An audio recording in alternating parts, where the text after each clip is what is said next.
The Science of Getting Rich by Wallace D. Wattles. Preface. This book is pragmatical, not philosophical; practical manual, not a treatise upon theories.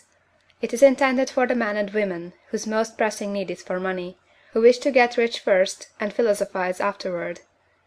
It is for those who have, so far, found neither the time, the means, nor the opportunity to go deeply into the study of metaphysics, but who want results, and who are willing to take the conclusions of science as a basis for action, without going into all the processes by which those conclusions were reached.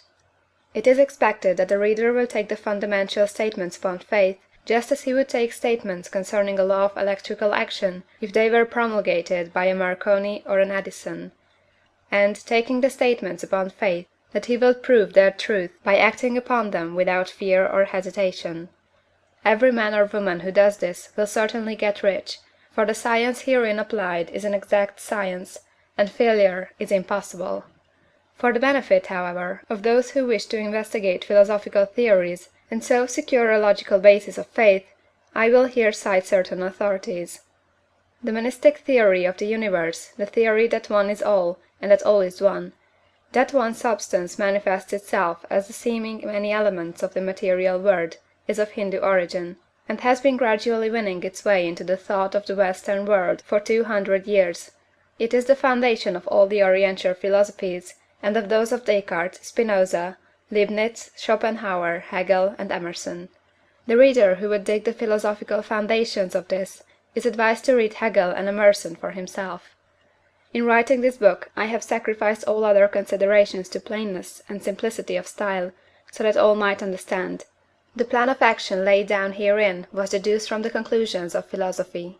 It has been thoroughly tested, and bears the supreme test of practical experiment. It works. If you wish to know how the conclusions were arrived at, read the writings of the authors mentioned above; and if you wish to reap the fruits of their philosophies in actual practice, read this book, and do exactly as it tells you to do.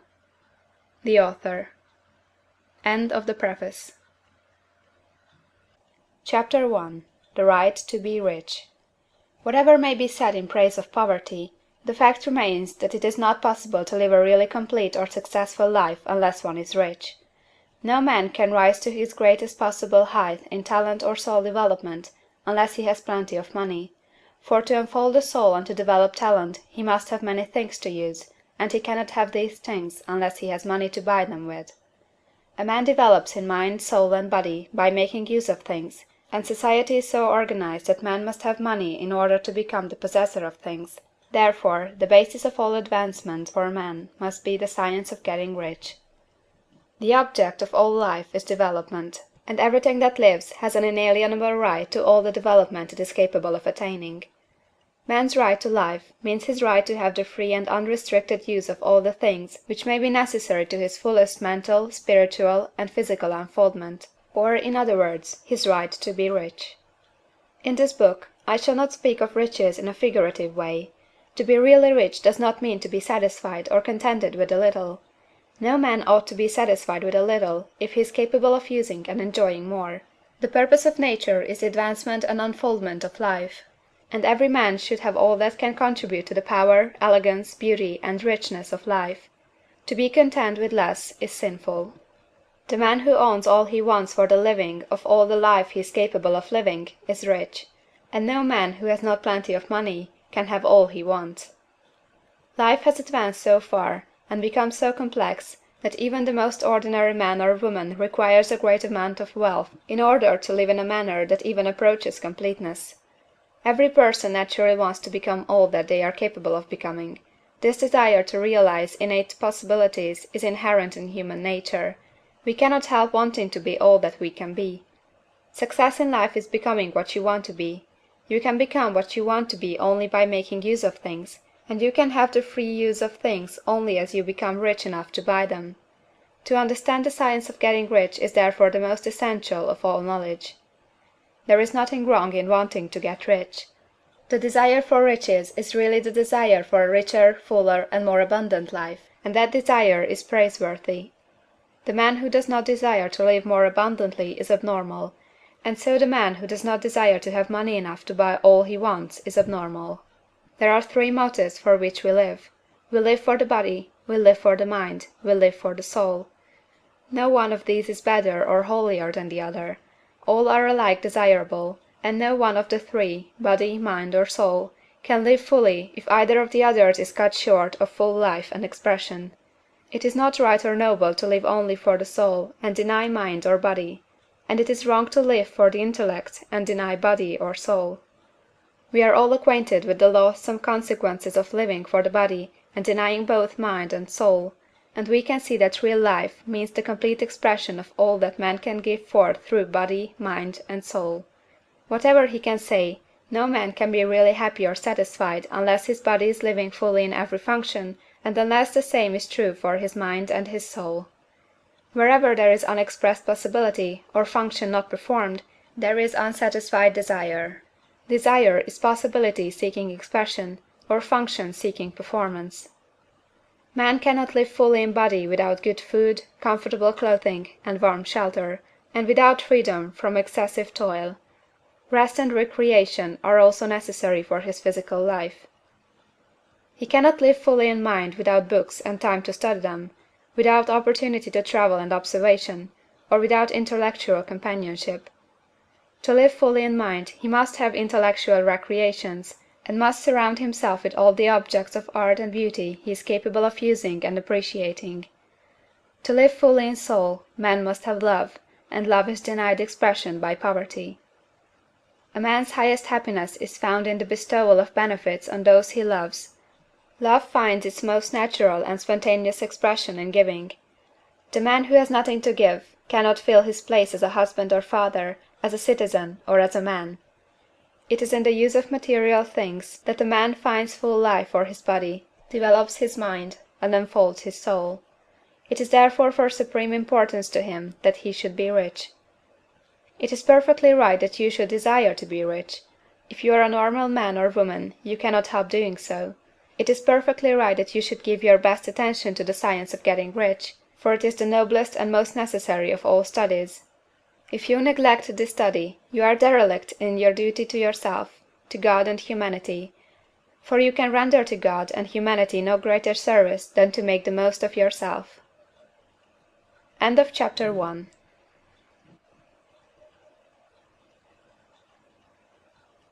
Chapter 2. There is a Science of Getting Rich.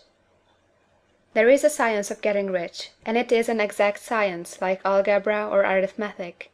There are certain laws which govern the process of acquiring riches. Once these laws are learned and obeyed by any man, he will get rich with mathematical certainty. The ownership of money and property comes as a result of doing things in a certain way.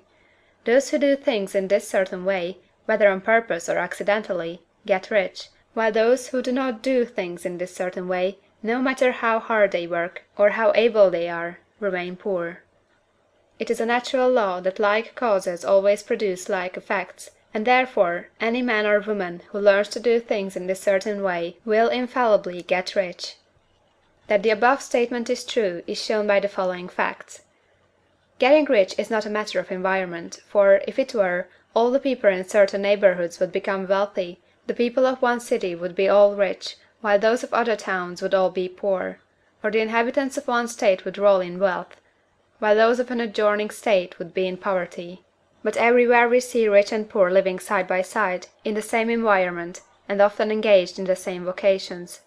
When two men are in the same locality, and in the same business, and one gets rich while the other remains poor, it shows that getting rich is not primarily a matter of environment. Some environments may be more favorable than others, but when two men in the same business are in the same neighborhood, and one gets rich while the other fails, it indicates that getting rich is a result of doing things in a certain way. And further, the ability to do things in this certain way is not due solely to the possession of talent, for many people who have great talent remain poor, while others who have very little talent get rich. Studying the people who have got rich, we find that they are an average lot in all respects, having no greater talents or abilities than other men. It is evident that they do not get rich because they possess talents or abilities that other men have not, but because they happen to do things in a certain way. Getting rich is not the result of saving or thrift. Many very penurious people are poor, while free spenders often get rich. nor is getting rich due to doing things which others fail to do, for two men in the same business often do almost exactly the same things, and one gets rich while the other remains poor or becomes bankrupt.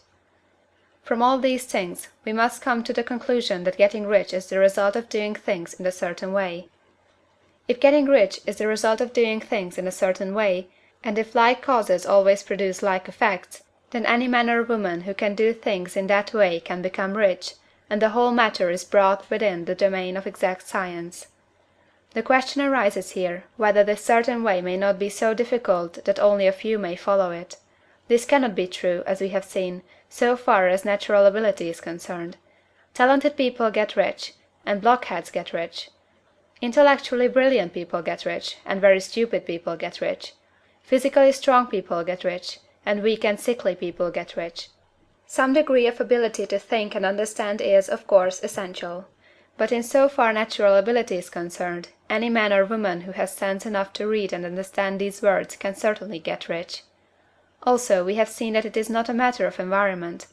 Location counts for something. One would not go to the heart of the Sahara and expect to do successful business. Getting rich involves the necessity of dealing with men, and of being where there are people to deal with. And if these people are inclined to deal in the way you want to deal, so much the better.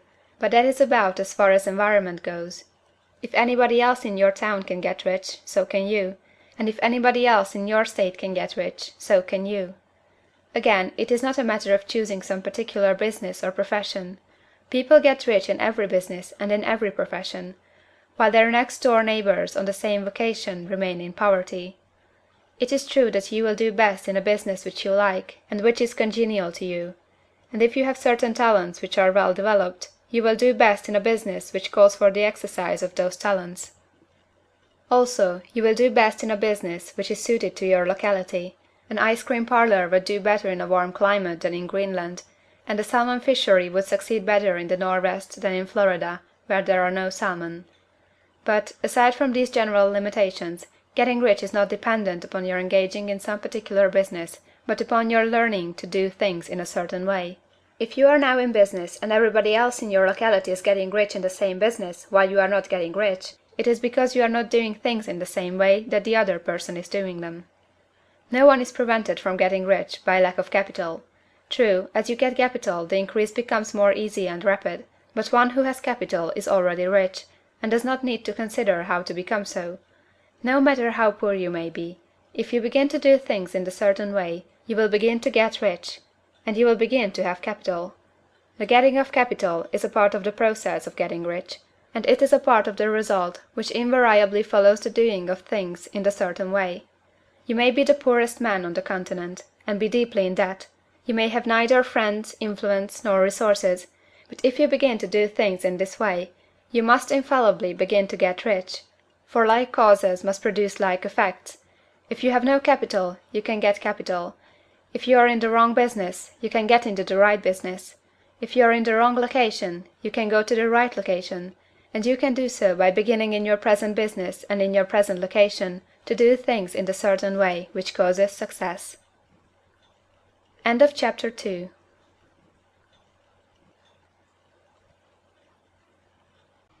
Chapter 3. Is opportunity monopolized? No man is kept poor because opportunity has been taken away from him, because other people have monopolized the wealth, and have put a fence around it. You may be shut off from engaging in business in certain lines, but there are other channels open to you. Probably it would be hard for you to get control of any of the great railroad systems. That field is pretty well monopolized.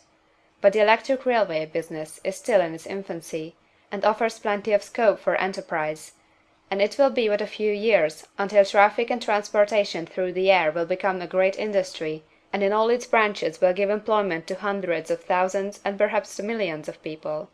Why not turn your attention to the development of aerial transportation, instead of competing with J. Hill and others for a chance in the steam railway world? It is quite true that if you are a workman in the employ of the Steel Trust, you have very little chance of becoming the owner of the plant in which you work. But it is also true that if you will commence the act in a certain way, you can soon leave the employ of the Steel Trust. You can buy a farm of from 10 to 40 acres, and engage in business as a producer of foodstuffs. There is great opportunity at this time for men who will live upon small tracts of land and cultivate the same intensively. Such men will certainly get rich. You may say that it is impossible for you to get the land, but I am going to prove to you that it is not impossible, and that you can certainly get a farm if you will go to work in a certain way. At different periods the tide of opportunity sets in different directions, according to the needs of the whole, and the particular state of social evolution which has been reached. At present, in America, it is setting toward agriculture and the allied industries and professions. Today, opportunity is open before the factory worker in his line. It is open before the business man who supplies the farmer more than before the one who supplies the factory worker, and before the professional man who waits upon the farmer more than before the one who serves the working class. There is abundance of opportunity for the man who will go with the tide, instead of trying to swim against it. So the factory workers, either as individuals or as a class, are not deprived of opportunity. The workers are not being kept down by their masters. They are not being ground by the trusts and combinations of capital. As a class, they are where they are because they do not do things in a certain way. If the workers of America chose to do so, they could follow the example of their brothers in Belgium and other countries, and establish great department stores and cooperative industries. They could elect men of their own class to office, and pass laws favoring the development of such cooperative industries, and in a few years they could take peaceable possession of the industrial field.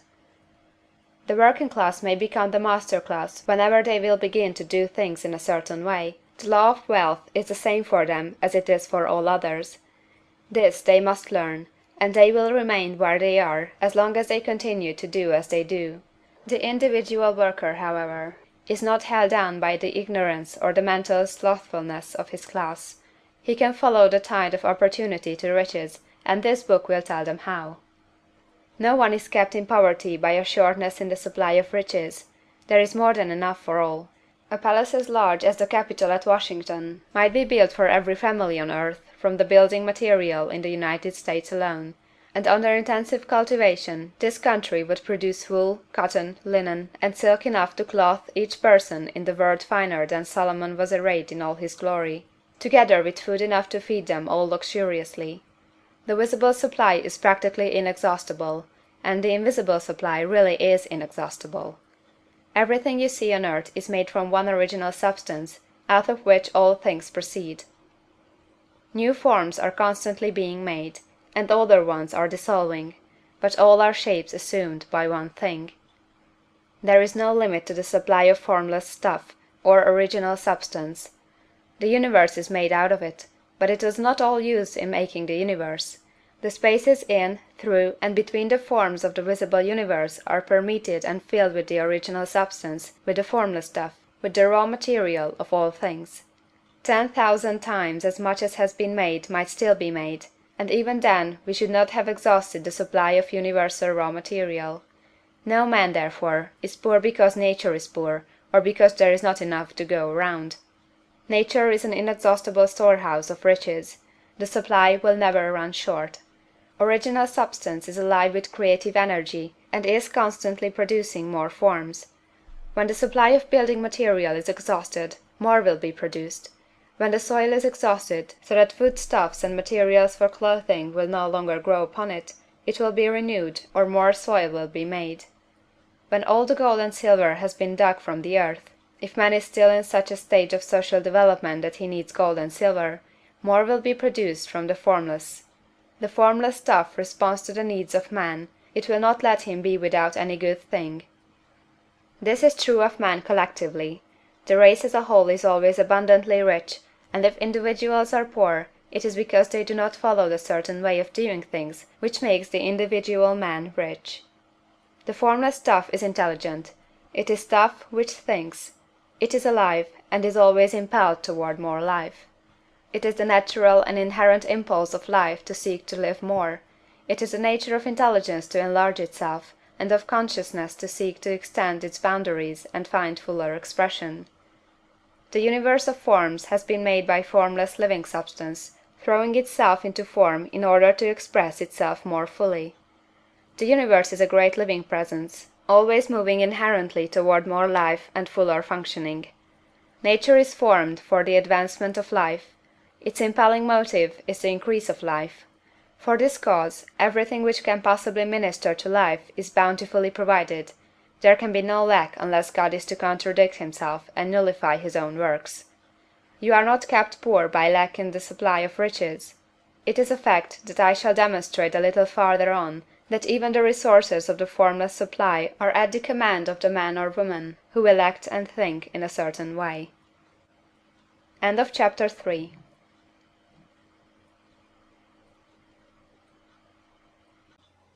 IV.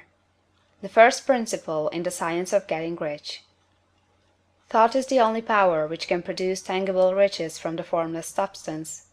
The stuff from which all things are made is a substance which thinks, and the thought of form in this substance produces the form. Original substance moves according to its thoughts. Every form and process you see in nature is the visible expression of a thought in original substance. As the formless stuff thinks of a form, it takes that form; as it thinks of a motion, it makes that motion. That is the way all things were created. We live in a thought world, which is part of a thought universe. The thought of a moving universe extended throughout formless substance, and the thinking stuff moving according to that thought took the form of systems of planets, and maintains that form. Thinking substance takes the form of its thought, and moves according to the thought. Holding the idea of a circling system of suns and worlds, it takes the form of these bodies, and moves them as it thinks. Thinking the form of a slow-growing oak tree, it moves accordingly, and produces the tree, though centuries may be required to do the work. In creating, the formless seems to move according to the lines of motion it has established. The thought of an oak tree does not cause the instant formation of a full-grown tree, but it does start in motion the forces which will produce the tree along established lines of growth. Every thought of form, held in thinking substance, causes the creation of the form, but always, or at least generally, along lines of growth and action already established. The thought of a house of a certain construction, if it were impressed upon formless substance, might not cause the instant formation of the house, but it would cause the turning of creative energies already working in trade and commerce into such channels as to result in the speedy building of the house. And if there were no existing channels through which the creative energy could work, then the house would be formed directly from primal substance, without waiting for the slow processes of the organic and inorganic world. No thought of form can be impressed upon original substance without causing the creation of the form.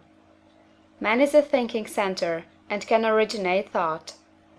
All the forms that man fashions with his hands must first exist in his thought. He cannot shape a thing until he has thought that thing.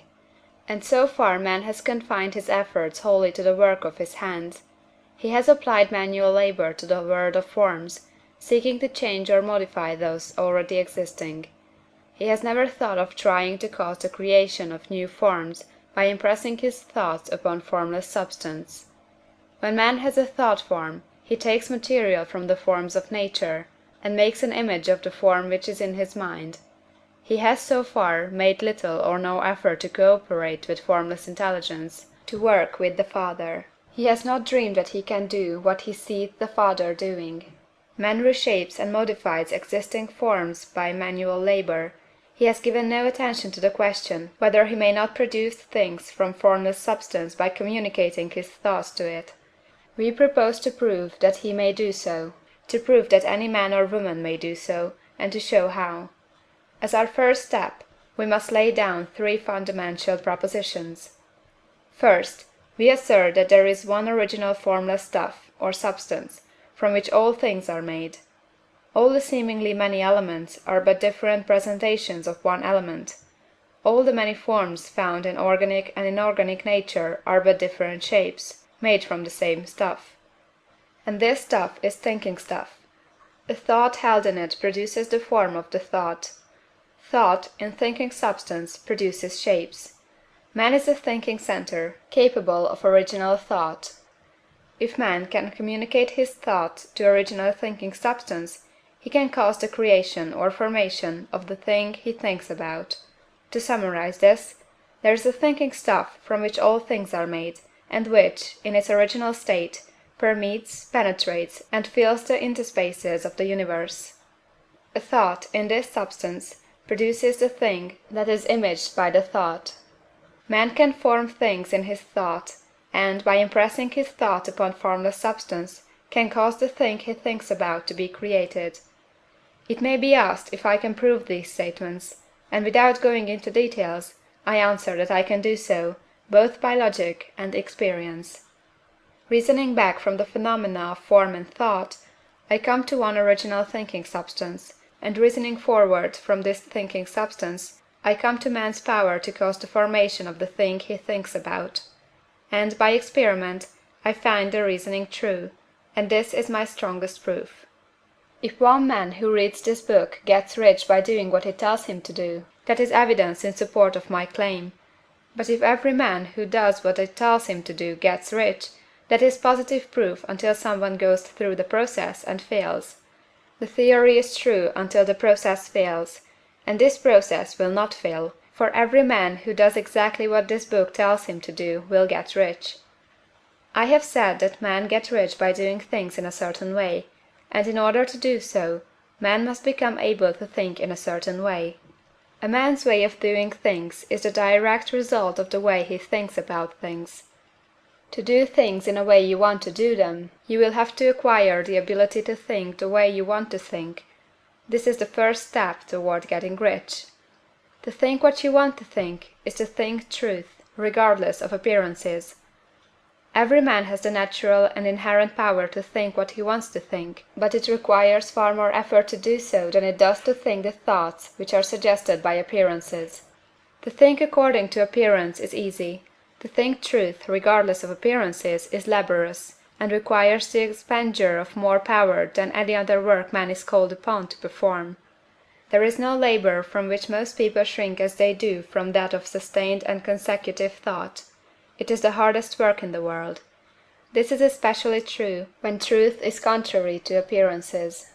Every appearance in the visible world tends to produce a corresponding form in the mind which observes it, and this can only be prevented by holding the thought of the truth.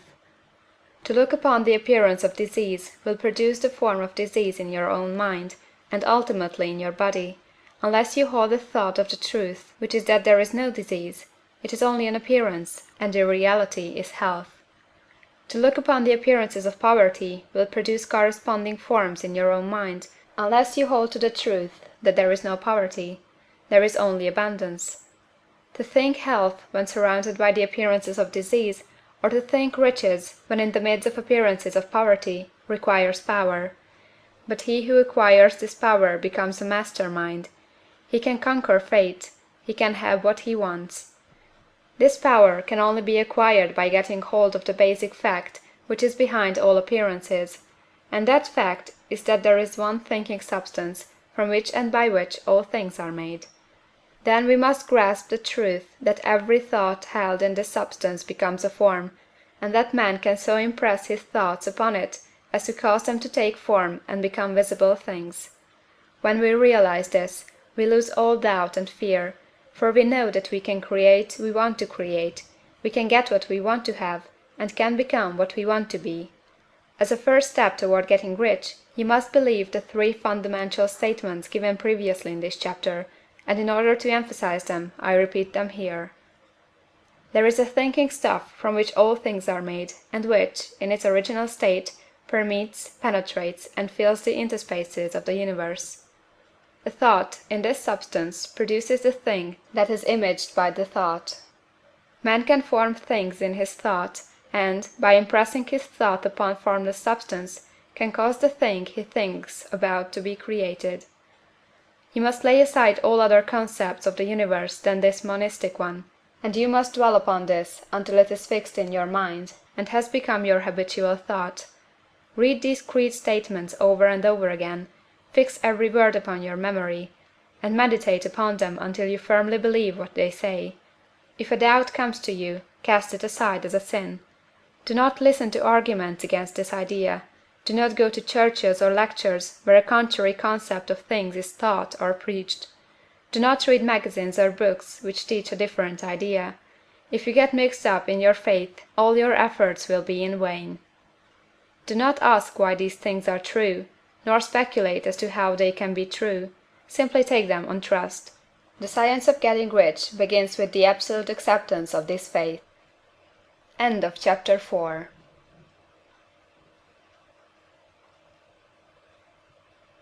Chapter 5. Increasing Life.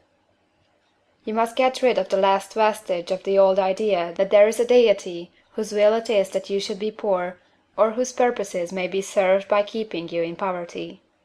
The intelligent substance which is all, and in all, and which lives in all, and lives in you, is a consciously living substance. Being a consciously living substance, it must have the nature and inherent desire of every living intelligence for increase of life. Every living thing must continually seek for the enlargement of its life, because life, in the mere act of living, must increase itself. A seed, dropped into the ground, springs into activity, and in the act of living produces 100 more seeds. Life, by living, multiplies itself. It is forever becoming more. It must do so if it continues to be at all. Intelligence is under the same necessity for continuous increase. Every thought we think makes it necessary for us to think another thought. Consciousness is continually expanding. Every fact we learn leads us to the learning of another fact. Knowledge is continually increasing. Every talent we cultivate brings to the mind the desire to cultivate another talent. We are subject to the urge of life, seeking expression, which ever drives us on to know more, to do more, and to be more. In order to know more, do more, and be more, we must have more.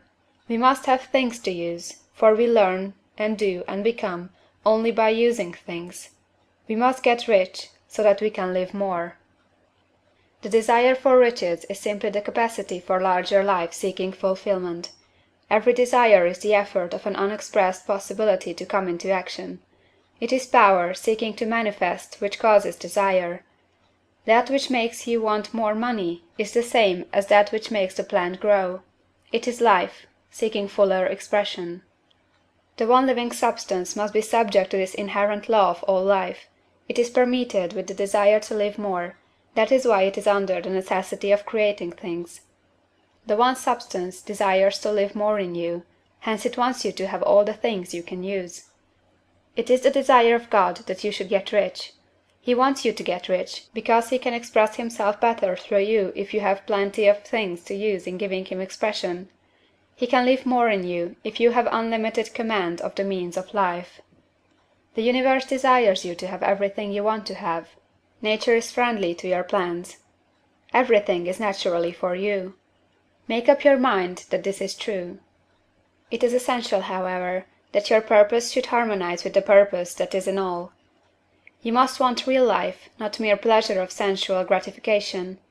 Life is the performance of function, and the individual really lives only when he performs every function, physical, mental, and spiritual, of which he is capable, without excess in any. You do not want to get rich in order to live swinishly, for the gratification of animal desires. That is not life. But the performance of every physical function is a part of life, and no one lives completely who denies the impulses of the body a normal and healthful expression. You do not want to get rich solely to enjoy mental pleasures, to get knowledge, to gratify ambition, to outshine others, to be famous. All these are legitimate part of life, but the man who lives for the pleasures of the intellect alone will only have a partial life, and he will never be satisfied with his lot. You do not want to get rich solely for the good of others, to lose yourself for the salvation of mankind, to experience the joys of philanthropy and sacrifice. The joys of the soul are only a part of life, and they are no better nor nobler than any other part. You want to get rich in order that you may eat, drink, and be merry when it is time to do these things, in order that you may surround yourself with beautiful things, see distant lands, feed your mind, and develop your intellect, in order that you may love men and do kind things, and be able to play a good part in helping the world to find truth. But remember that extreme altruism is no better nor nobler than extreme selfishness. Both are mistakes. Get rid of the idea that God wants you to sacrifice yourself for others, and that you can secure his favor by doing so. God requires nothing of the kind. What he wants you is that you should make the most of yourself for yourself and for others. And you can help others more by making the most of yourself than in any other way. You can make the most of yourself only by getting rich. So it is right and praiseworthy that you should give your first and best thought to the work of acquiring wealth. Remember, however, that the desire of substance is for all, and its movements must be for more life to all.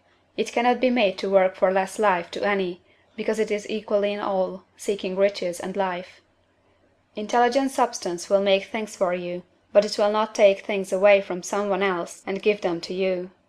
You must get rid of the thought of competition. You are to create, not to compete for what is already created. You do not have to take anything from anyone. You do not have to drive sharp bargains. You do not have to cheat, or to take advantage. You do not need to let any man work for you for less than he earns. You do not have to covet the property of others, or to look at it with wistful eyes. No man has anything of which you cannot have the like, and that without taking what he has away from him. You are to become a creator, not a competitor. You are going to get what you want, but in such a way that when you get it every other man will have more than he has now. I am aware that there are men who get a vast amount of money by proceeding in direct opposition to the statements in the paragraph above, and may add a word of explanation here. Men of the plutocratic type, who become very rich, do so sometimes purely by their extraordinary ability on the plane of competition, and sometimes they unconsciously relate themselves to substance in its great purposes and movements for the general racial upbuilding through industrial evolution. Rockefeller, Carnegie, Morgan, and others have been the unconscious agents of the supreme in the necessary work of systematizing and organizing productive industry, and in the end their work will contribute immensely toward increased life for all. Their day is nearly over. They have organized production, and will soon be succeeded by the agents of the multitude who will organize the machinery of distribution. The multimillionaires are like the monster reptiles of the prehistoric eras. They play a necessary part in the evolutionary process, but the same power which produced them will dispose of them. And it is well to bear in mind that they have never been really rich. A record of the private lives of most of this class will show that they have really been the most abject and wretched of the poor. Riches secured on the competitive plane are never satisfactory and permanent. They are yours today and another's tomorrow. Remember, if you are to become rich in a scientific and certain way, you must rise entirely out of the competitive thought. You must never think for a moment that the supply is limited. Just as soon as you begin to think that all the money is being cornered and controlled by bankers and others, and that you must exert yourself to get laws passed to stop this process and so on, in that moment you drop into the competitive mind, and your power to cause creation is gone for the time being, and what is worse, you will probably arrest the creative movements you have already instituted. Know that there are countless millions of dollars worth of gold in the mountains of the earth, not yet brought to light, and know that if there were not, more would be created from thinking substance to supply your needs. Know that the money you need will come, even if it is necessary for 1,000 men to be led to the discovery of new gold mines tomorrow. Never look at the visible supply, look always at the limitless riches in formless substance, and know that they are coming to you as fast as you can receive and use them. Nobody, by cornering the visible supply, can prevent you from getting what is yours. So never allow yourself to think for an instant that all the best building spots will be taken before you get ready to build your house, unless you hurry. Never worry about the trusts and combines, and get anxious for fear they will soon come to own the whole earth. Never get afraid that you will lose what you want because some other person beats you to it. That cannot possibly happen. You are not seeking anything that is possessed by anybody else. You are causing what you want to be created from formless substance, and the supply is without limits. Stick to the formulated statement. There is a thinking stuff from which all things are made, and which, in its original state, permeates, penetrates, and fills the interspaces of the universe. A thought, in this substance, produces the thing that is imaged by the thought. Man can form things in his thought, and, by impressing his thought upon formless substance, can cause the thing he thinks about to be created. End of chapter 5.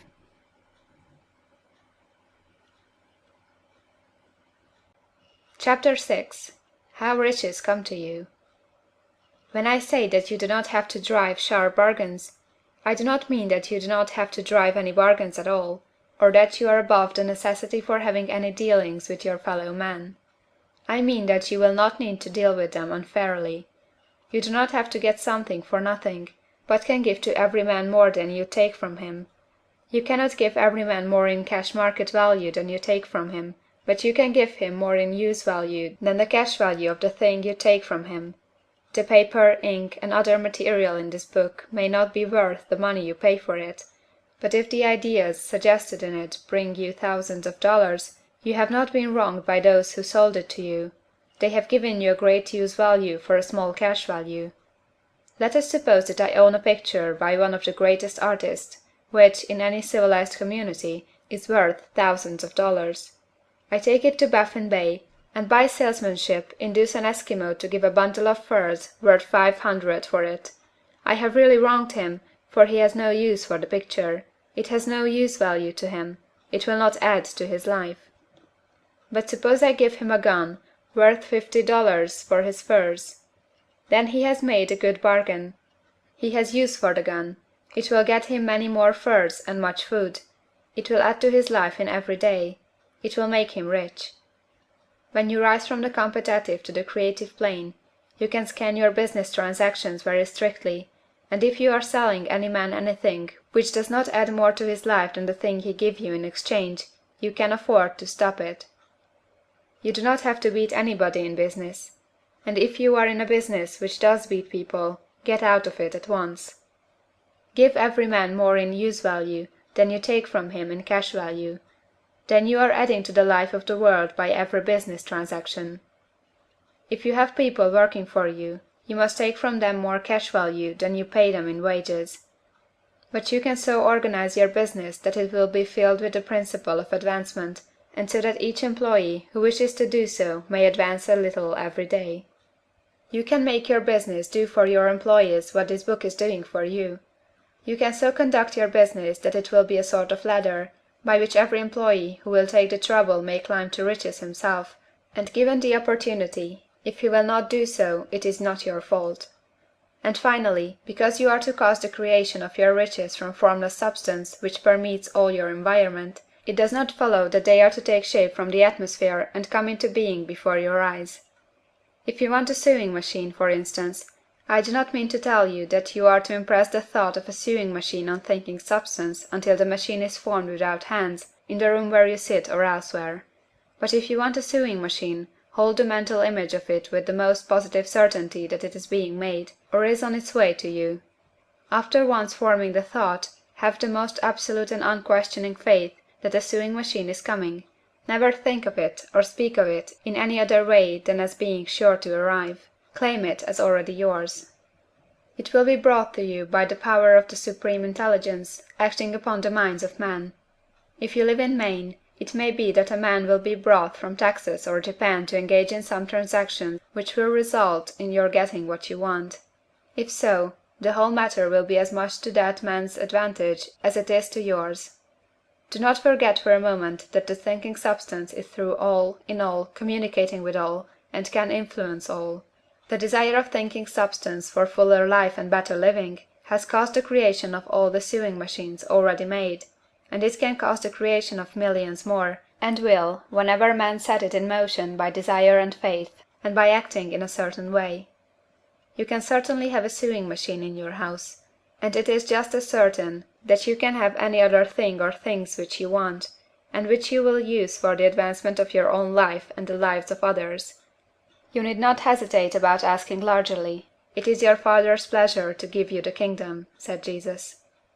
Original substance wants to live all that is possible in you, and wants you to have all that you can or will use for the living of the most abundant life.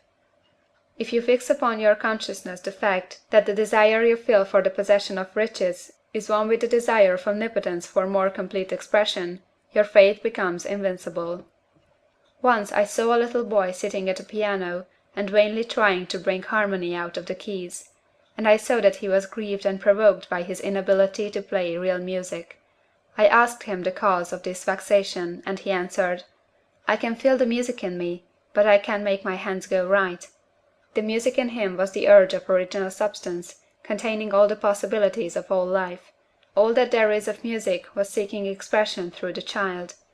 God, the one substance, is trying to live and do and enjoy things through humanity. He is saying, I want hands to build wonderful structures, to play divine harmonies, to paint glorious pictures. I want feet to run my errands, eyes to see my beauties, tongues to tell mighty truths, and to sing marvelous songs, and so on. All that there is of possibility is seeking expression through man. God wants those who can play music to have pianos and every other instrument, and to have the means to cultivate their talents to the fullest extent. He wants those who can appreciate beauty to be able to surround themselves with beautiful things. He wants those who can discern the truth to have every opportunity to travel and observe. He wants those who can appreciate dress to be beautifully clothed, and those who can appreciate good food to be luxuriously fed. He wants all these things, because it is himself that enjoys and appreciates them. It is God who wants to play, and sing, and enjoy beauty, and proclaim truth, and wear fine clothes, and eat good foods. It is God that worketh in you to will and to do, said Paul. The desire you feel for riches is the infinite seeking to express himself in you, as he sought to find expression in the little boy at the piano. So you need not hesitate to ask largely. Your part is to focalize and express the desire to God. This is a difficult point with most people. They retain something of the old idea that poverty and self-sacrifice are pleasing to God. They look upon poverty as a part of the plan, a necessity of nature. They have the idea that God has finished his work, and made all that he can make, and that the majority of men must stay poor, because there is not enough to go around. They hold so much to this erroneous thought that they feel ashamed to ask for wealth. They try not to want more than a very modest competence, just enough to make them fairly comfortable. I recall now a case of one student who was told that he must get in mind a clear picture of the things he desired, so that the creative thought of them might be impressed on formless substance. He was a very poor man, living in a rented house, and having only what he earned from day to day, and he could not grasp the fact that all wealth was his. So, after thinking the matter over, he decided that he might reasonably ask for a new rug on the floor of his best room and an anthracite coal stove to heat the house during the cold winter. Following the instructions given in this book, he obtained these things in a few months, and then it dawned upon him that he had not asked enough. He went through the house in which he lived, and planned all the improvements he would like to make in it. He mentally added a bay window here, a room there, until it was complete in his mind as his ideal home, and then he planned its furnishings. Holding the whole picture in his mind, he began living in the certain way, and moving toward what he wanted, and he owns the house now, and is rebuilding it after the form of his mental image, and now, with still larger faith, he is going on to get greater things. It has been unto him according to his faith, and it is so with you and with all of us. End of chapter 6.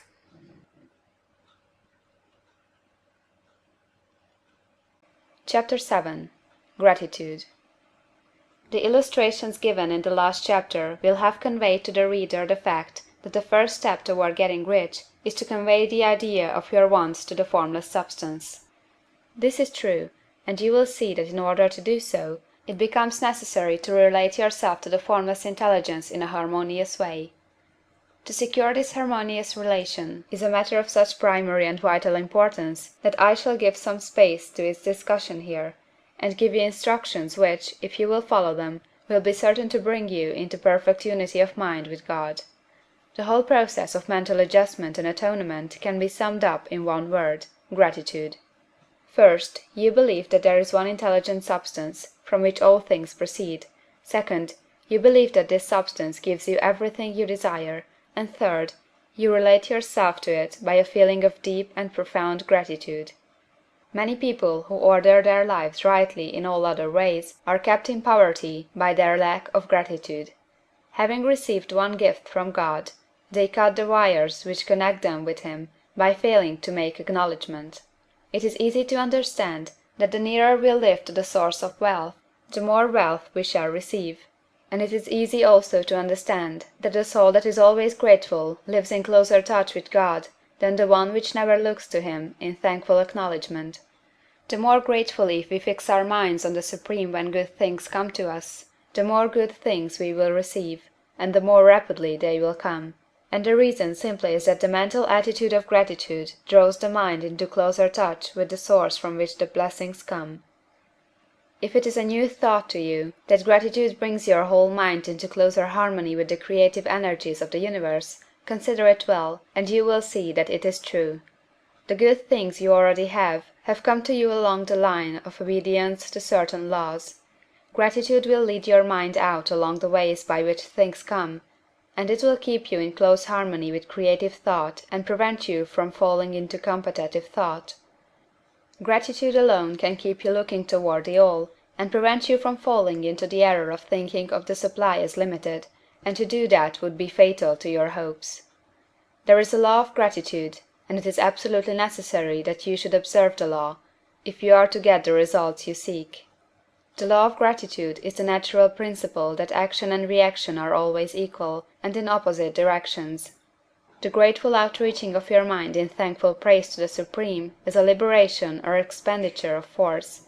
It cannot fail to reach that to which it addressed, and the reaction is an instantaneous movement towards you. Draw nigh unto God, and he will draw nigh unto you. That is a statement of psychological truth. And if your gratitude is strong and constant, the reaction in formless substance will be strong and continuous.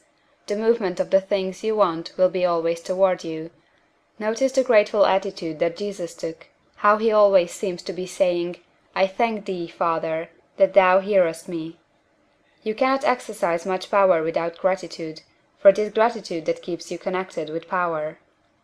But the value of gratitude does not consist solely in getting you more blessings in the future. Without gratitude you cannot long keep from dissatisfied thought regarding things as they are. The moment you permit your mind to dwell with dissatisfaction upon things as they are, you begin to lose ground. You fix attention upon the common, the ordinary, the poor, and the squalid and mean, and your mind takes the form of these things.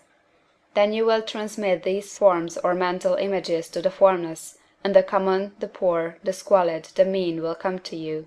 To permit your mind to dwell upon the inferior is to become inferior and to surround yourself with inferior things. On the other hand, to fix your attention on the best is to surround yourself with the best, and to become the best. The creative power within us makes us into the image of that to which we give our attention. We are thinking substance, and thinking substance always takes the form of that to which it thinks about. The grateful mind is constantly fixed upon the best, therefore it tends to become the best. It takes the form or character of the best, and will receive the best. Also, faith is born of gratitude. The grateful mind continually expects good things, and expectation becomes faith. The reaction of gratitude upon one's own mind produces faith, and every outgoing wave of grateful thanksgiving increases faith. He who has no feeling of gratitude cannot long retain a living faith, and without a living faith you cannot get rich by the creative method, as we shall see in the following chapters. It is necessary, then, to cultivate the habit of being grateful for every good thing that comes to you, and to give thanks continuously. And because all things have contributed to your advancement, you should include all things in your gratitude. Do not waste time thinking or talking about the shortcomings or wrong actions of plutocrats or trust magnates. Their organization of the world has made your opportunity. All you get really comes to you because of them. Do not rage against corrupt politicians. If it were not for politicians, we should fall into anarchy, and your opportunity would be greatly lessened. God has worked a long time and very patiently to bring us up to where we are in industry and government, and he is going right on with his work. There is not the least doubt that he will do away the plutocrats, trust magnates, captains of industry, and politicians as soon as they can be spared. But in the meantime, behold, they are all very good. Remember that they are all helping to arrange the lines of transmission along which your riches will come to you, and be grateful to them all. This will bring you into harmonious relations with the good in everything, and the good in everything will move toward you. End of chapter 7.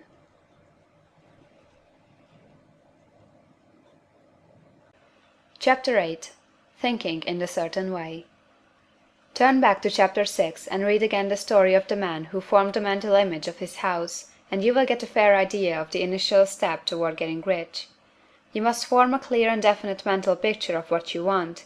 You cannot transmit an idea unless you have it yourself. You must have it before you can give it. Many people fail to impress thinking substance because they have themselves only a vague and misty concept of the things they want to do, to have, or to become. It is not enough that you should have a general desire for wealth, to do good with. Everybody has that desire. It is not enough that you should have a wish to travel, see things, live more, etc. Everybody has those desires also. If you are going to send a wireless message to a friend, you would not send the letters of the alphabet in their order, and let him construct the message for himself, nor would you take words at random from the dictionary. You would send a coherent sentence, one which meant something. When you try to impress your wants upon substance, remember that it must be done by a coherent statement. You must know what you want, and be definite. You can never get rich or start the creative power into action by sending out unformed longings and vague desires. Go over your desires, just as the man I have described went over his house. See just what you want, and get a clear mental picture of it as you wish it to look when you get it.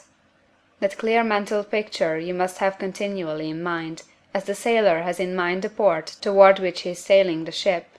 You must keep your face toward it all the time. You must no more lose sight of it than the steersman loses sight of the compass. It is not necessary to take exercises in concentration, nor to set apart special times for prayer and affirmation, nor to go into the silence, nor to do occult stunt of any kind. These things are well enough, but all you need is to know what you want, and to want it badly enough so that it will stay in your thoughts. Spend as much your leisure time as you can in contemplating your picture, but no one needs to take exercises to concentrate his mind on a thing he really wants. It is the things you do not really care about which require effort to fix your attention upon them. And unless you really want to get rich, so that the desire is strong enough to hold your thoughts directed to the purpose as the magnetic pole holds the needle of the compass, it will hardly be worth while for you to try to carry out the instructions given in this book. The methods herein set forth are for people whose desire for riches is strong enough to overcome mental laziness and the love of ease, and make them work.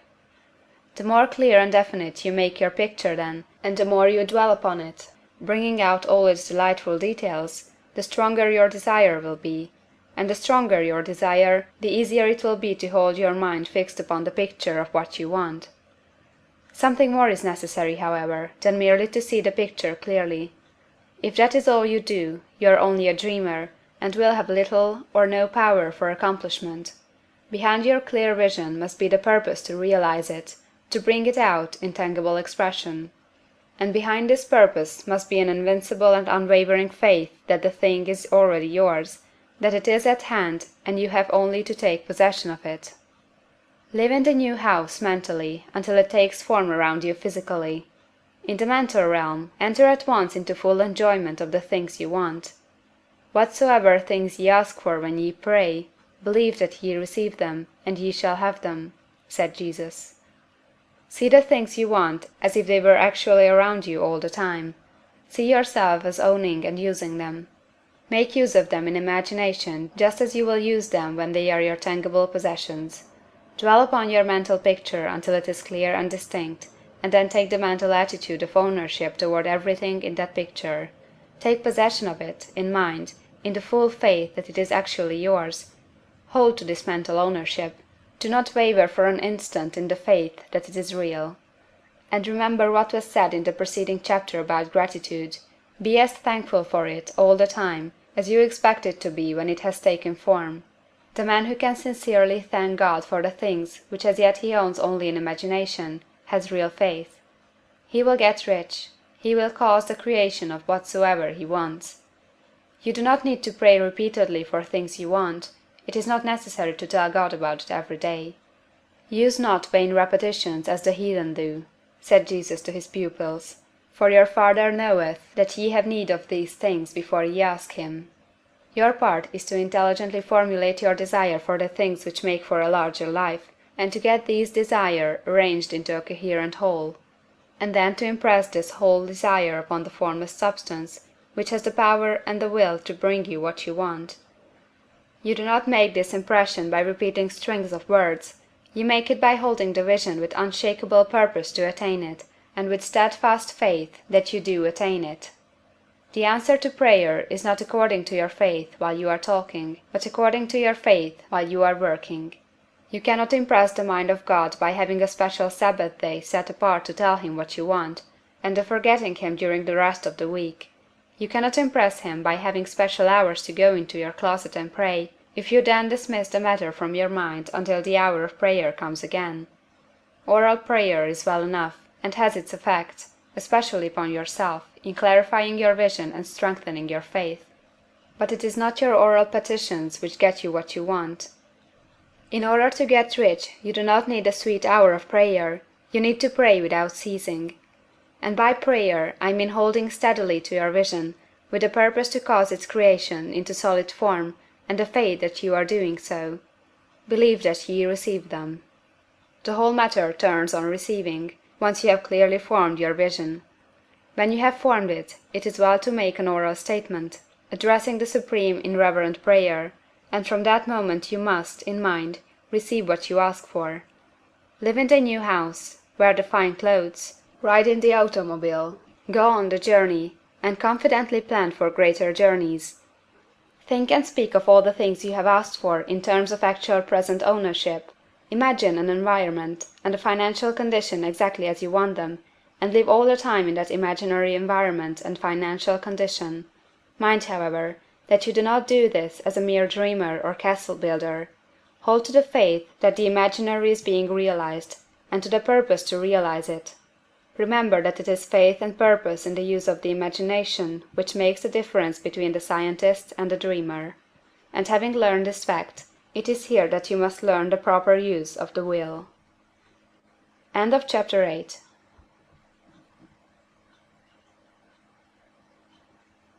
Chapter 9. How to use the will. To set about getting rich in a scientific way, you do not try to apply your willpower to anything outside of yourself.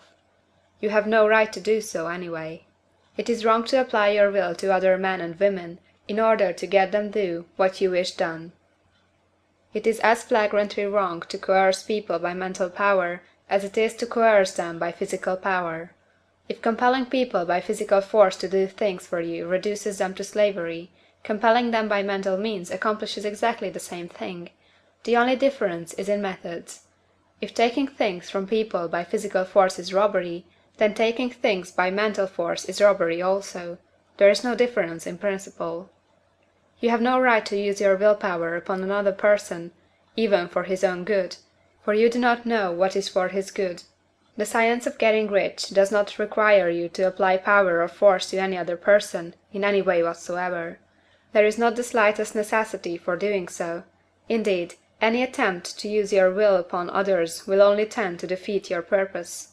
You do not need to apply your will to things in order to compel them to come to you. That would simply be trying to coerce God, and would be foolish and useless, as well as irreverent. You do not have to compel God to give you good things, any more than you have to use your willpower to make the sun rise. You do not have to use your willpower to conquer an unfriendly deity, or to make stubborn and rebellious forces do your bidding. Substance is friendly to you, and is more anxious to give you what you want than you are to get it. To get rich, you need only to use your willpower upon yourself. When you know what to think or do, then you must use your will to compel yourself to think and do the right things. That is the legitimate use of the will in getting what you want, to use it in holding yourself to the right course. Use your will to keep yourself thinking and acting in a certain way. Do not try to project your will, or your thoughts, or your mind out into space, to act on things or people. Keep your mind at home. It can accomplish more there than elsewhere. Use your mind to form a mental image of what you want, and to hold that vision with faith and purpose. And use your will to keep your mind working in the right way. The more steady and continuous your faith and purpose, the more rapidly you will get rich, because you will make only positive impressions upon substance, and you will not neutralize or offset them by negative impressions. The picture of your desires, held with faith and purpose, is taken up by the Formless, and permits it to great distances throughout the universe for all I know. As this impression spreads, all things are set moving toward its realization. Every living thing, every inanimate thing, and the things yet uncreated, are stirred toward bringing into being that which you want. All force begins to be exerted in that direction, all things begin to move toward you. The minds of people, everywhere, are influenced toward doing the things necessary to the fulfilling of your desires, and they work for you unconsciously. But you can check all this by starting a negative impression in the formless substance. Doubt or unbelief is as certain to start a movement away from you as faith and purpose are to start one toward you. It is by not understanding this that most people who try to make use of mental science in getting rich make their failure. Every hour and moment you spend in giving heed to doubts and fears, every hour you spend in worry, every hour in which your soul is possessed by unbelief, sets a current away from you in the whole domain of intelligent substance. All the promises are unto them that believe, and unto them only. Notice how insistent Jesus was upon his point of belief, and now you know the reason why. Since belief is all important, it behooves you to guard your thoughts, and as your beliefs will be shaped in a very great extent by the things you observe and think about, it is important that you should command your attention. And here the will comes into use, for it is by your will that you determine upon what things your attention shall be fixed. If you want to become rich, you must not make a study of poverty. Things are not brought into being by thinking about their opposites. Health is never to be attained by studying disease and thinking about disease. Righteousness is not to be promoted by studying sin and thinking about sin. And no one ever got rich by studying poverty and thinking about poverty. Medicine as a science of disease has increased disease. Religion as science of sin has promoted sin. And economics as a study of poverty will fill the world with wretchedness and want. Do not talk about poverty. Do not investigate it or concern yourself with it. Never mind what its causes are. You have nothing to do with them. What concerns you is the cure. Do not spend your time in charitable work or charity movements. All charity only tends to perpetuate the wretchedness it aims to eradicate. I do not say that you should be hard-hearted or unkind, and refuse to hear the cry of need. But you must not try to eradicate poverty in any of the conventional ways. Put poverty behind you, and put all that pertains to it behind you and make good. Get rich, that is the best way you can help the poor. And you cannot hold the mental image which is to make you rich, if you fill your mind with pictures of poverty. Do not read books or papers which give you circumstantial accounts of the wretchedness of the tenement dwellers, of the horrors of child labor, and so on. Do not read anything which fills your mind with gloomy images of want and suffering. You cannot help the poor in the least by knowing about these things, and the widespread knowledge of them does not tend at all to do away with poverty. What tends to do away with poverty is not the getting of pictures of poverty into your mind, but getting pictures of wealth into the minds of the poor. You are not deserting the poor in their misery when you refuse to allow your mind to be filled with pictures of that misery. Poverty can be done away with, not by increasing the number of well-to-do people to think about poverty, but by increasing the number of poor people who purpose with faith to get rich. The poor do not need charity, they need inspiration. Charity only sends them a loaf of bread to keep them alive in their wretchedness, or gives them an entertainment to make them forget for an hour or two, but inspiration will cause them to rise out of their misery. If you want to help the poor, demonstrate to them that they can become rich. Prove it by getting rich yourself. The only way in which poverty will ever be banished from this world is by getting a large and constantly increasing number of people to practice the teaching of this book. People must be taught to become rich by creation, not by competition. Every man who becomes rich by competition throws down behind him the ladder by which he rises, and keeps others down. But every man who gets rich by creation opens a way for thousands to follow him, and inspires them to do so. You are not showing hardness of heart or an unfeeling disposition when you refuse to pity poverty, see poverty, read about poverty, or think and talk about it, or to listen to those who do talk about it. Use your willpower to keep your mind off the subject of poverty, and to keep it fixed with faith and purpose on the vision of what you want. End of chapter 9.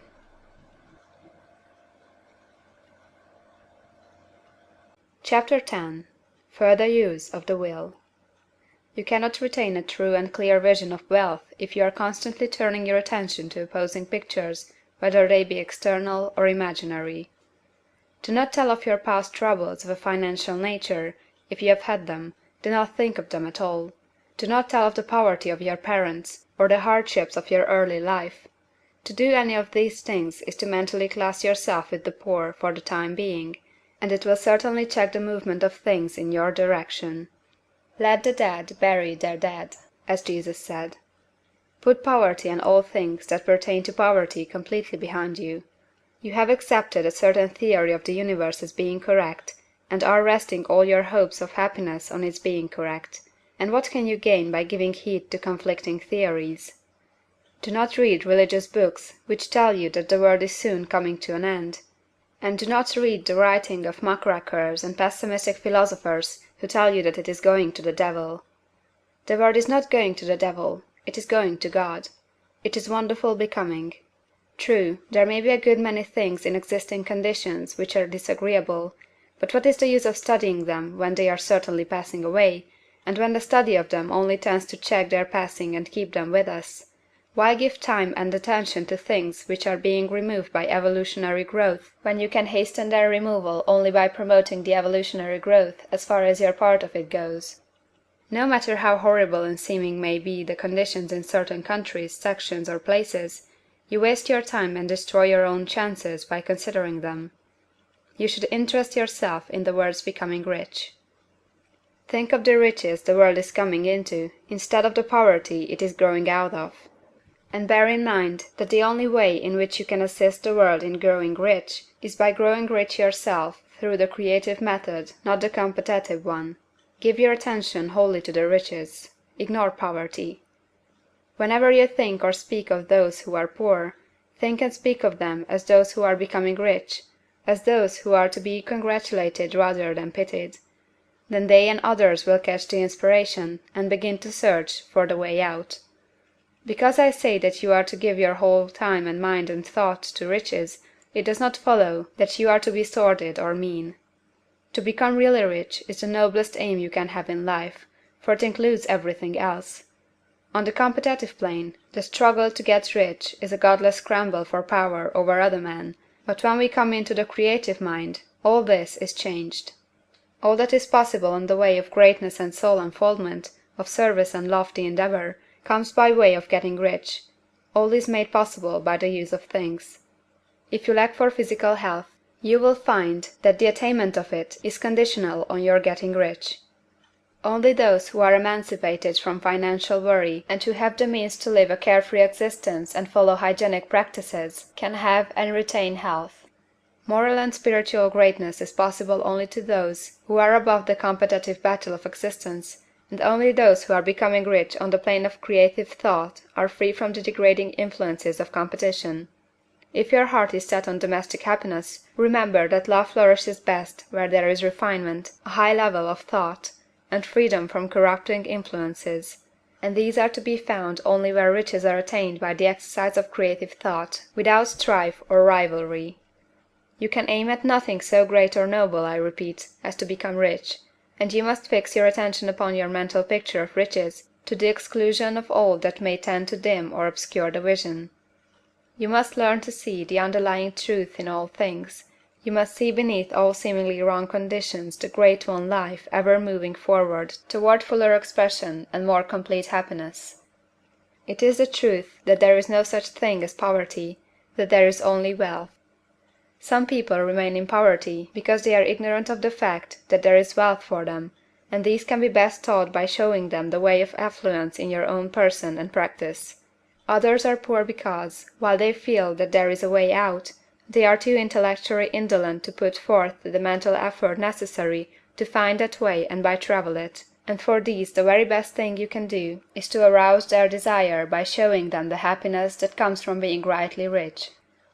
Others still are poor because, while they have some notion of science, they have become so swamped and lost in the maze of metaphysical and occult theories that they do not know which road to take. They try a mixture of many systems and fail in all. For these again the very best thing to do is to show the right way in your own person and practice. An ounce of doing things is worth a pound of theorizing. The very best thing you can do for the whole world is to make the most of yourself. You can serve God and man in no more effective way than by getting rich, that is, if you get rich by the creative method and not by the competitive one. Another thing. We assert that this book gives in detail the principles of the science of getting rich, and if that is true, you do not need to read any other book upon the subject. This may sound narrow and egoistical, but consider, there is no more scientific method of computation in mathematics than by addition, subtraction, multiplication, and division. No other method is possible. There can be but one shortest distance between 2 points. There is only one way to think scientifically, and that is to think in the way that leads to the most direct and simple route to the goal. No man has yet formulated a briefer or less complex system than the one set forth herein. It has been stripped of all non-essentials. When you commence on this, lay all others aside. Put them out of your mind altogether. Read this book every day, keep it with you, commit it to memory, and do not think about other systems and theories. If you do, you will begin to have doubts, and to be uncertain and wavering in your thought, and then you will begin to make failures. After you have made good and become rich, you may study other systems as much as you please, but until you are quite sure that you have gained what you want, do not read anything on this line but this book, unless it be the authors mentioned in the preface. And read only the most optimistic comments on the world's news, those in harmony with your picture. Also, postpone your investigations into the occult. Do not dabble in theosophy, spiritualism, or kindred studies. It is very likely that the dead still live, and are near, but if they are, let them alone. Mind your own business. Wherever the spirits of the dead may be, they have their own work to do, and their own problems to solve, and we have no right to interfere with them. We cannot help them, and it is very doubtful whether they can help us, or whether we have any right to trespass upon their time if they can. Let the dead and the hereafter alone, and solve your own problem, get rich. If you begin to mix with the occult, you will start mental cross-currents which will surely bring your hopes to shipwreck. Now, this and the preceding chapters have brought us to the following statement of the basic facts. There is a thinking stuff from which all things are made, and which, in its original state, permeates, penetrates, and fills the interspaces of the universe. A thought, in this substance, produces the thing that is imaged by the thought. Man can form things in his thought, and, by impressing his thought upon formless substance, can cause the thing he thinks about to be created. In order to do this, man must pass from the competitive to the creative mind. He must form a clear mental picture of the things he wants, and hold this picture in his thoughts with the fixed purpose to get what he wants, and the unwavering faith that he does get what he wants, closing his mind against all that may tend to shake his purpose, dim his vision, or quench his faith. And in addition to all this, we shall now see that he must live and act in a certain way. End of chapter 10.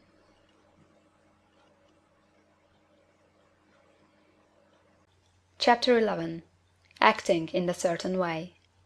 Thought is the creative power, or the impelling force which causes the creative power to act. Thinking in a certain way will bring riches to you, but you must not rely upon thought alone, paying no attention to personal action. That is the rock upon which many otherwise scientific metaphysical thinkers meet shipwreck, the failure to connect thought with personal action. We have not yet reached the stage of development, even supposing such a stage to be possible, in which man can create directly from formless substance without nature's processes or the work of human hands. Man must not only think, but his personal action must supplement his thought. By thought, you can cause the gold in the hearts of the mountains to be impelled toward you, but it will not mine itself, refine itself, coin itself into double eagles, and come rolling along the roads seeking its way into your pocket. Under the impelling power of the Supreme Spirit, man's affairs will be so ordered that some one will be led to mine the gold for you. Other men's business transactions will be so directed that the gold will be brought toward you, and you must so arrange your own business affairs that you may be able to receive it when it comes to you. Your thought makes all things, animate and inanimate, work to bring you what you want, but your personal activity must be such that you can rightly receive what you want when it reaches you. You are not to take it as charity, nor to steal it. You must give every man more in use value than he gives you in cash value. The scientific use of thought consists in forming a clear and distinct mental image of what you want, in holding fast to the purpose to get what you want, and in realizing with grateful faith that you do get what you want. Do not try to project your thought in any mysterious or occult way, with the idea of having it go out and do things for you. That is wasted effort, and will weaken your power to think with sanity. The action of thought in getting rich is fully explained in the preceding chapters. Your faith and purpose positively impress your vision upon formless substance, which has the same desire for more life that you have; and this vision, received from you, sets all the creative forces at work in and through their regular channels of action, but directed toward you. It is not your part to guide or supervise the creative process. All you have to do with that is to retain your vision, stick to your purpose, and maintain your faith and gratitude. But you must act in a certain way, so that you can appropriate what is yours when it comes to you, so that you can meet the things you have in your picture, and put them in their proper places as they arrive. You can really see the truth of this. When things reach you, they will be in the hands of other men, who will ask an equivalent for them. And you can only get what is yours by giving the other man what is his. Your pocketbook is not going to be transformed into a Fortunatus purse, which shall be always full of money without effort on your part. This is the crucial point in the science of getting rich. Right here, when thought and personal action must be combined, there are very many people who, consciously or unconsciously, set the creative forces in action by the strength and persistence of their desires, but who remain poor because they do not provide for the reception of the thing they want when it comes. By thought, the thing you want is brought to you; by action you receive it. Whatever your action is to be, it is evident that you must act now. You cannot act in the past, and it is essential to the clearness of your mental vision that you dismiss the past from your mind. You cannot act in the future, for the future is not here yet. And you cannot tell how you will want to act in any future contingency until that contingency has arrived. Because you are not in the right business or the right environment now, do not think that you must postpone action until you get into the right business or environment. And do not spend time in the present taking thought as to the best course in possible future emergencies. Have faith in your ability to meet any emergency when it arrives. If you act in the present with your mind on the future, your present action will be with a divided mind and will not be effective. Put your whole mind into present action. Do not give your creative impulse to original substance, and then sit down and wait for results. If you do, you will never get them. Act now. There is never any time but now, and there never will be any time but now. If you are ever to begin to make ready for the reception of what you want, you must begin now. And your action, whatever it is, must most likely be in your present business or employment, and must be upon the persons and things in your present environment. You cannot act where you are not, you cannot act where you have been, and you cannot act where you are going to be. You can act only where you are. Do not bother as to whether yesterday's work was well done or ill done. Do today's work well. Do not try to do tomorrow's work now. There will be plenty of time to do that when you get to it. Do not try, by occult or mystical means, to act on people or things that are out of your reach. Do not wait for a change of environment before you act. Get a change of environment by action. You can so act upon the environment in which you are now as to cause yourself to be transferred to a better environment. Hold with faith and purpose the vision of yourself in the better environment, but act upon your present environment with all your heart, and with all your strength, and with all your mind. Do not spend any time in day dreaming or castle building. Hold to the one vision of what you want, and act now. Do not cast about seeking some new thing to do, or some strange, unusual, or remarkable action to perform as a first step toward getting rich. It is probable that your actions, at least for some time to come, will be those you have been performing for some time past. But you are to begin now to perform these actions in a certain way, which will surely make you rich. If you are engaged in some business, and feel that it is not the right one for you, do not wait until you get into the right business before you begin to act. Do not feel discouraged, or sit down and lament because you are misplaced. No man was ever so misplaced but that he could not find the right place, and no man ever became so involved in the wrong business but that he could get into the right business. Hold the vision of yourself in the right business, with the purpose to get into it, and the faith that you will get into it, and are getting into it. But act in your present business. Use your present business as the means of getting a better one, and use your present environment as the means of getting into a better one. Your vision of the right business, if held with faith and purpose, will cause the Supreme to move the right business toward you, and your action, if performed in the certain way, will cause you to move toward the business. If you are an employee, or wage earner, and feel that you must change places in order to get what you want, do not project your thought into space and rely upon it to get you another job. It will probably fail to do so. Hold the vision of yourself in the job you want, while you act with faith and purpose on the job you have, and you will certainly get the job you want. Your vision and faith will set the creative force in motion to bring it toward you, and your action will cause the forces in your own environment to move you toward the place you want. In closing this chapter, we will add another statement to our syllabus. There is a thinking stuff from which all things are made, and which, in its original state, permeates, penetrates, and fills the interspaces of the universe. A thought, in this substance, produces the thing that is imaged by the thought. Man can form things in his thought, and, by impressing his thought upon formless substance, can cause the thing he thinks about to be created. In order to do this, man must pass from the competitive to the creative mind. He must form a clear mental picture of the thing he wants, and hold this picture in his thoughts, with the fixed purpose to get what he wants, and the unwavering faith that he does get what he wants, closing his mind to all that may tend to shake his purpose, dim his vision, or quench his faith. That he may receive what he wants when it comes, man must act now upon the people and things in his present environment. End of chapter 11.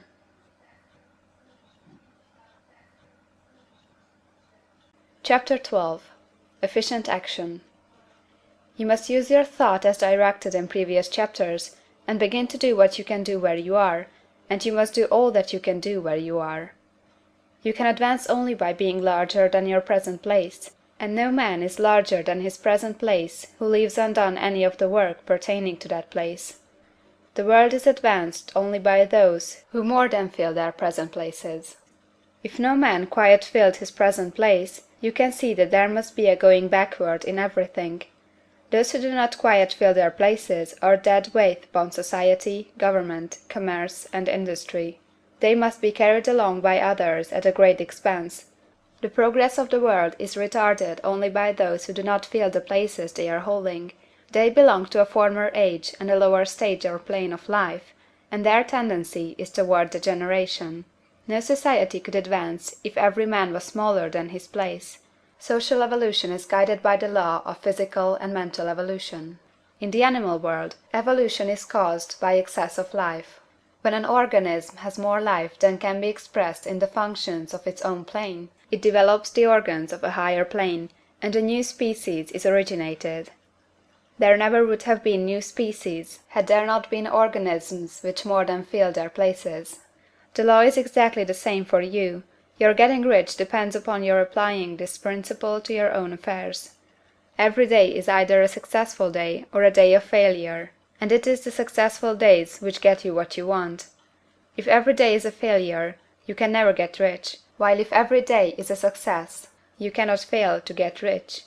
If there is something that may be done today, and you do not do it, you have failed in so far as that thing is concerned, and the consequences may be more disastrous than you can imagine. You cannot foresee the results of even the most trivial act. You do not know the workings of all the forces that have been set moving in your behalf. Much may be depending on your doing some simple act. It may be the very thing which is to open the door of opportunity to very great possibilities. You can never know all the combinations which Supreme Intelligence is making for you in the world of things and of human affairs. Your neglect or failure to do some small thing may cause a long delay in getting what you want. Do, every day, all that can be done that day. There is, however, a limitation or qualification of the above that you must take into account. You are not to overwork, nor to rush blindly into your business in the effort to do the greatest possible number of things in the shortest possible time. You are not to try to do tomorrow's work today, nor to do a week's work in a day. It is really not the number of things you do, but the efficiency of each separate action that counts. Every act is, in itself, either a success or a failure. Every act is, in itself, either effective or inefficient. Every inefficient act is a failure, and if you spend your life in doing inefficient acts, your whole life will be a failure. The more things you do, the worse is for you, if all your acts are inefficient ones. On the other hand, every efficient act is a success in itself, and if every act of your life is an efficient one, your whole life must be a success. The cause of failure is doing too many things in an inefficient manner, and not doing enough things in an efficient manner. You will see that it is a self-evident proposition that if you do not do any inefficient acts, and if you do a sufficient number of efficient acts, you will become rich. If now it is possible for you to make each act an efficient one, you see again that the getting of riches is reduced to an exact science, like mathematics. The matter turns then on the questions whether you can make each separate act a success in itself, and this you can certainly do. You can make each act a success, because all power is working with you, and all power cannot fail. Power is at your service, and to make each act efficient, you have only to put power into it. Every action is either strong or weak, and when every one is strong, you are acting in the certain way which will make you rich. Every act can be made strong and efficient by holding your vision while you are doing it, and putting the whole power of your faith and purpose into it. It is at this point that people fail to separate mental power from personal action. They use the power of mind in one place and at one time, and they act in another place and at another time. So their acts are not successful in themselves. Too many of them are inefficient. But if all power goes into every act, no matter how commonplace, every act will be a success in itself.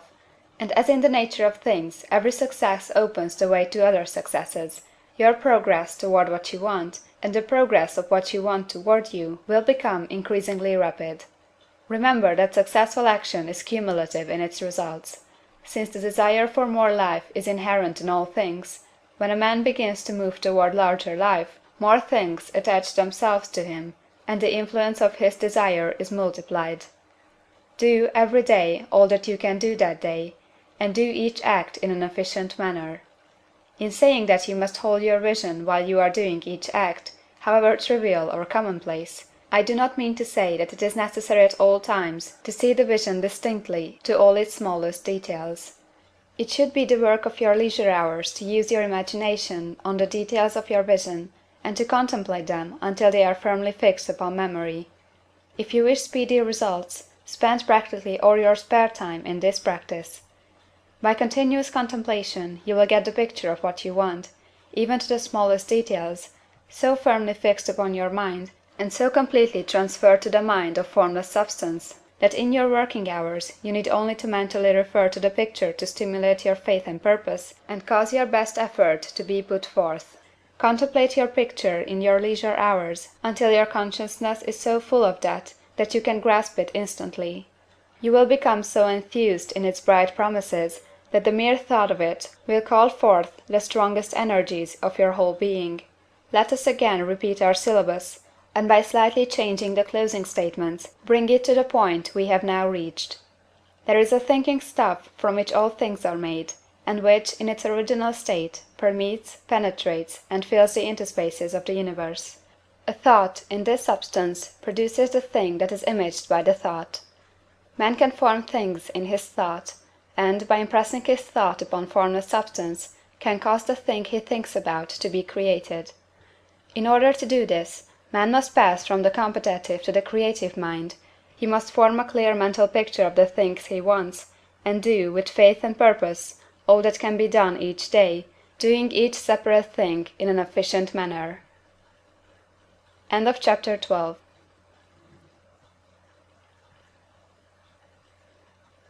Chapter 13. Getting into the right business. Success in any particular business depends for one thing upon your possessing in a well-developed state the faculties required in that business. Without good musical faculty, no one can succeed as a teacher of music. Without well-developed mechanical faculties, no one can achieve great success in any of the mechanical trades. Without tact and the commercial faculties, no one can succeed in mercantile pursuits. But to possess in a well-developed state the faculties required in your particular vocation does not insure getting rich. There are musicians who have remarkable talent, and who yet remain poor. There are blacksmiths, carpenters, and so on who have excellent mechanical ability, but who do not get rich, and there are merchants with good faculties for dealing with men who nevertheless fail. The different faculties are tools. It is essential to have good tools, but it is also essential that the tools should be used in the right way. One man can take a sharp saw, a square, a good plane, and so on, and build a handsome article of furniture. Another man can take the same tools and set to work to duplicate the article, but his production will be a botch. He does not know how to use good tools in a successful way. The various faculties of your mind are the tools with which you must do the work which is to make you rich. It will be easier for you to succeed if you get into a business for which you are well equipped with mental tools. Generally speaking, you will do best in that business which will use your strongest faculties, the one for which you are naturally best fitted. But there are limitations to this statement also. No man should regard his vocation as being irrevocably fixed by the tendencies with which he was born. You can get rich in any business, for if you have not the right talent, you can develop that talent. It merely means that you will have to make your tools as you go along, instead of confining yourself to the use of those with which you were born.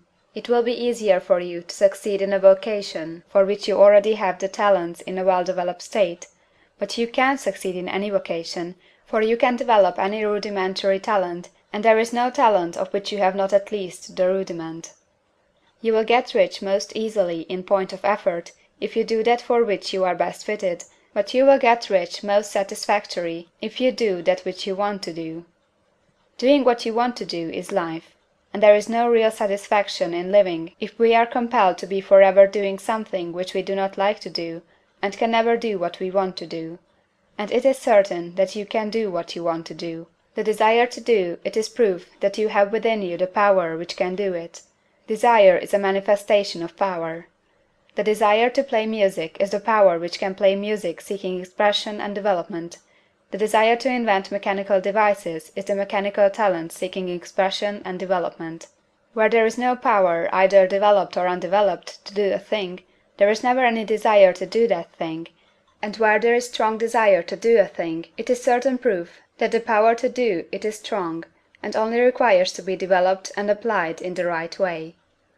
All things else being equal, it is best to select the business for which you have the best developed talent, but if you have a strong desire to engage in any particular line of work, you should select that work as the ultimate end at which you aim. You can do what you want to do, and it is your right and privilege to follow the business or avocation which will be most congenial and pleasant. You are not obliged to do what you do not like to do, and you should not do it except as the means to bring you to the doing of the thing you want to do. If there are past mistakes whose consequences have placed you in an undesirable business or environment, you may be obliged for some time to do what you do not like to do, but you can make the doing of it pleasant by knowing that it is making it possible for you to come to the doing of what you want to do. If you feel that you are not in the right vocation, do not act too hastily in trying to get into another one. The best way generally to change business or environment is by growth. Do not be afraid to make a sudden and radical change if the opportunity is presented, and you feel after careful consideration that it is the right opportunity. But never take sudden or radical action when you are in doubt as to the wisdom of doing so. There is never any hurry on the creative plane, and there is no lack of opportunity.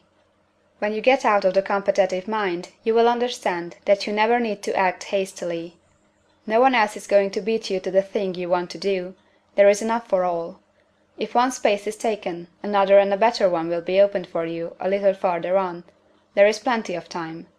When you are in doubt, wait.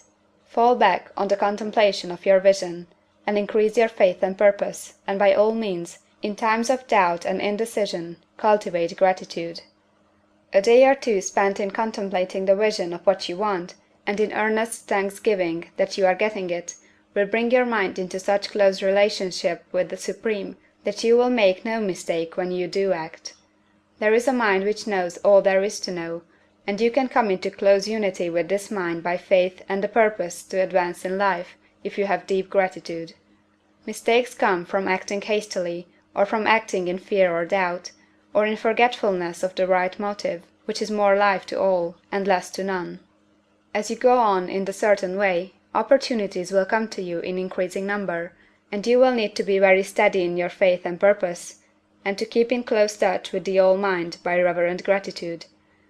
Do all that you can do in a perfect manner every day, but do it without haste, worry, or fear. Go as fast as you can, but never hurry. Remember that in the moment you begin to hurry, you cease to be a creator and become a competitor. You drop back upon the old plane again. Whenever you find yourself hurrying, call a halt. Fix your attention on the mental image of the thing you want, and begin to give thanks that you are getting it. The exercise of gratitude will never fail to strengthen your faith and renew your purpose. End of chapter 13.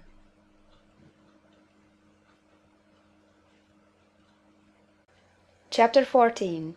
The impression of increase. Whether you charge your vocation or not, your actions for the present must be those pertaining to the business in which you are now engaged.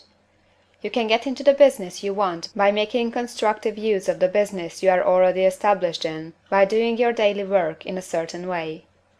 And in so far as your business consists in dealing with other men, whether personally or by letter, the key thought of all your efforts must be to convey their minds the impression of increase. Increase is what all men and all women are seeking. It is the urge of the formless intelligence within them, seeking fuller expression. The desire for increase is inherent in all nature. It is the fundamental impulse of the universe. All human activities are based on the desire for increase. People are seeking more food, more clothes, better shelter, more luxury, more beauty, more knowledge, more pleasure. Increase in something, more life. Every living thing is under this necessity for continuous advancement. Where increase of life ceases, dissolution and death set in at once. Man instinctively knows this, and hence he is forever seeking more. This law of perpetual increase is set forth by Jesus in the parable of the talents. Only those who gain more retain any. From him who had not shall be taken away even that which he had. The normal desire for increased wealth is not an evil or a reprehensible thing. It is simply the desire for more abundant life. It is aspiration. And because it is the deepest instinct of their natures, all men and women are attracted to him who can give them more of the means of life. In following the certain way as described in the foregoing pages, you are getting continuous increase for yourself, and you are giving it to all with whom you deal. You are a creative center, from which increase is given off to all. Be sure of this, and convey assurance of the fact to every man, woman, and child with whom you come in contact. No matter how small the transaction, even if it be only the selling of a stick of candy to a little child, put into it the thought of increase, and make sure that the customer is impressed with the thought. Convey the impression of advancement with everything you do, so that all people shall receive the impression that you are an advancing man, and that you advance all who deal with you. Even to the people whom you met in a social way, without any thought of business, and to whom you do not try to sell anything, give the thought of increase.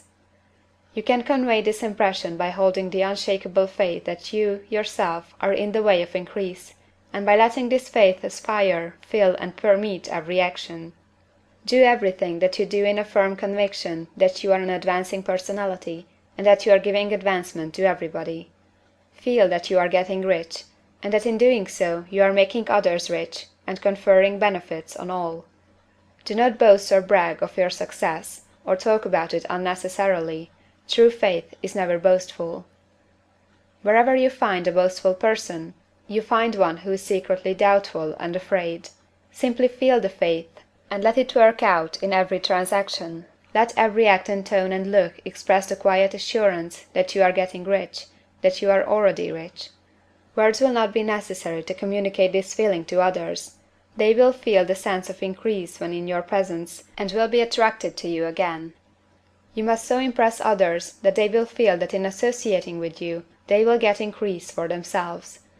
See that you give them a use of value greater than the cash value you are taking from them. Take an honest pride in doing this, and let everybody know it, and you will have no lack of customers.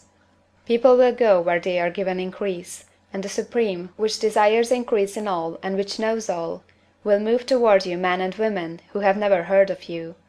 Your business will increase rapidly, and you will be surprised at the unexpected benefits which will come to you. You will be able from day to day to make larger combinations, secure greater advantages, and to go on into a more congenial vocation if you desire to do so. But in doing all this, you must never lose sight of your vision of what you want, or your faith and purpose to get what you want. Let me here give you another word of caution in regard to motives. Beware of the insidious temptation to seek for power over other men. Nothing is so pleasant to the unformed or partially developed mind as the exercise of power or domination over others. The desire to rule for selfish gratification has been the curse of the world. For countless ages, kings and lords have drenched the earth with blood in their battles to extend their dominions. This not to seek more life for all, but to get more power for themselves. Today, the main motive in the business and industrial world is the same. Men marshal their armies of dollars, and lay waste the lives and hearts of millions in the same mad scramble for power over others. Commercial kings, like political kings, are inspired by the lust for power. Jesus saw in this desire for mastery the moving impulse of that evil world he sought to overthrow. Read the 23rd chapter of Matthew, and see how he pictures the lust of the Pharisees to be called master, to sit in the high places, to domineer over others, and to lay burdens on the backs of the less fortunate. And note how he compares this lust for domination with the brotherly seeking for the common good to which he calls his disciples.